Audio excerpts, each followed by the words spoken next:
Soekarno lahir dengan Kusno Sodriharjo pada 6 Juni 1901 di Surabaya. Ia memiliki julukan Putra Sang Fajar karena dia lahir tepat pada saat fajar terbit. Ia tumbuh dalam keluarga yang terbilang miskin pada saat itu. Sehari-hari ia dan keluarga hanya makan ubi kayu dan jagung tumbuk. Pada saat lebaran pun, di saat teman-temannya bermain petasan, ia tidak ikut main karena tidak mampu membelinya.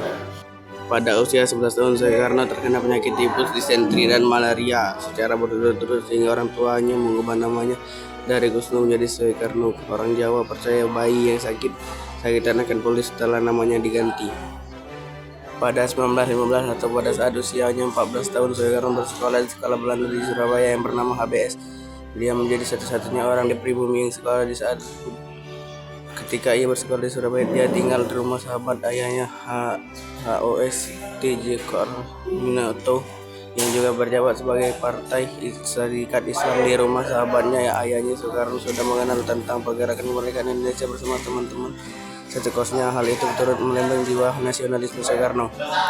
Pada ia berusia 20 tahun atau pada tahun 1921, ia mulai berkuliah di THS atau kini dikenal sebagai ITB. 5 tahun kemudian dia tamat universitas dengan menyandang gelar insinyur.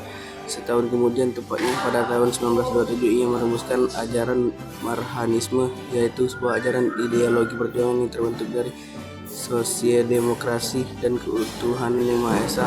Ia juga mendirikan PNI dengan tujuan Indonesia merdeka pada usianya yang ke-28 tahun atau pada tahun 1929. Ia ditangkap dan dipenjara di Bandung.